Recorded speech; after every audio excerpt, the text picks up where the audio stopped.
Hamas নির্মূলের নামে গাজায় ৯ মাস ধরে চলমান যুদ্ধে প্রাণ গেছে ৩৮,০০০-এর বেশি মানুষের। এর মধ্যে বেশিরভাগই নারী ও শিশু। নতুন করে গাজা উপত্যকায় জাতিসংঘ পরিচালিত একটি স্কুলে হামলা চালিয়েছে ইসরায়েলি বাহিনী। এতে বেশ কয়েকজন নিহত হয়েছেন, আহত হয়েছেন অর্ধশতাধিক। আহতদের মধ্যে অনেকের অবস্থা গুরুতর। গাজার নুসেইরাত শরণার্থী শিবিরের আল জাউনি বিদ্যালয়ে এ হামলার ঘটনা ঘটে। জাতিসংঘ পরিচালিত ওই স্কুলটি ফিলিস্তিনি বাস্তুচ্যুতদের আবাসস্থল হিসেবে ব্যবহার হয়ে আসছিল। ইসরায়েলি বাহিনী এ হামলার দায় স্বীকার করেছে। তাদের দাবি, সন্ত্রাসীদের লক্ষ্য করে হামলা চালানো হয়েছে।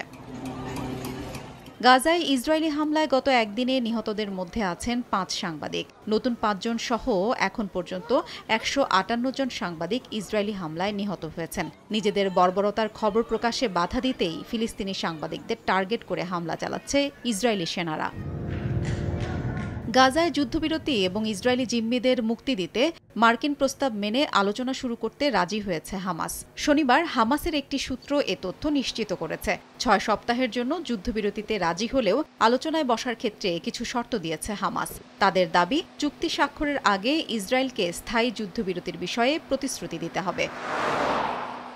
এখন জন্ম সনদ দিয়ে খোলো বিকাশ স্টুডেন্ট অ্যাকাউন্ট। নিজের বিকাশ নিজে কর। গাজায় হামলার প্রতিবাদে হিজবুল্লাহ ইসরায়েল সীমান্তবর্তী ইসরায়েলি সেনাদের অবস্থান লক্ষ্য করে নিয়মিত হামলা চালিয়ে আসছে।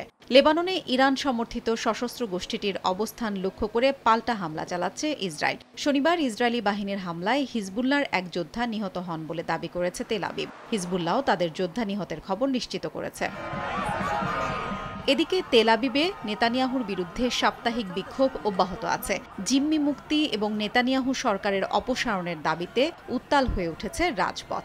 এ সময় বিক্ষোভকারীদের দমনে জলকামান নিক্ষেপ করে পুলিশ। এছাড়া চলে ধরপাকড়। হাফসাতুন্নেসা, সময় সংবাদ।